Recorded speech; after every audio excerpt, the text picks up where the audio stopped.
Особено сум горд вечерва што ја има можноста да ве поздравам и да ви посакам овие 2 дена додека трае 9-тото издание на Кинфест, да ви поминат во дружење, забава и нови пријателства, драги мои средношколци.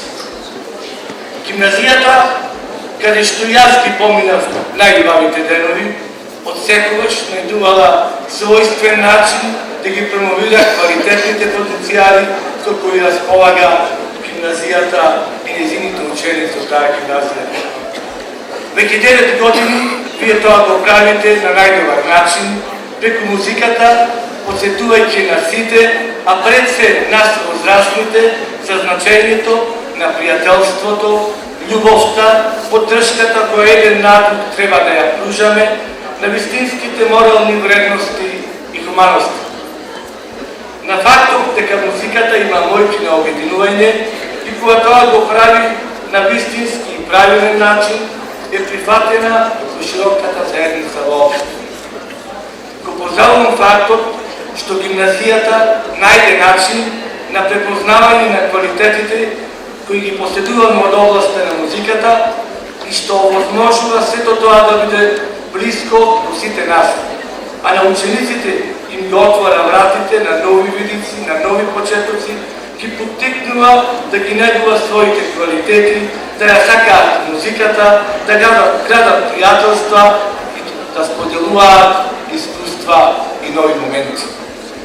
Исто така, морам да потенцирам дека овој средношколски музички фестивал, кој наредната година за својот 10-ти роден ден има тенденција да прерасне во државен, но и хуманитарен карактер.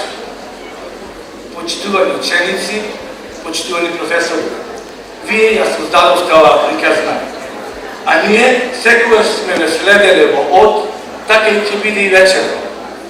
А општина Прилеп знае да ги препознава квалитетите, знае да ги препознава квалитетите на сите вас, особено кога станува збор за младите и кога истите привилегуваат од една образовна институција како што е гимназијата Мирча Ацет во Прилеп. Од се срце сакам да ви се заблагодарам што на нашиот град му дадовте овој поклон кој го носите во срцето, сроткен со музика.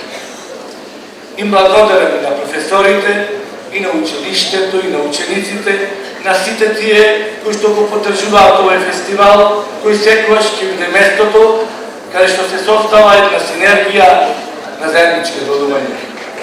Оваа година правиме еден чекорук напред.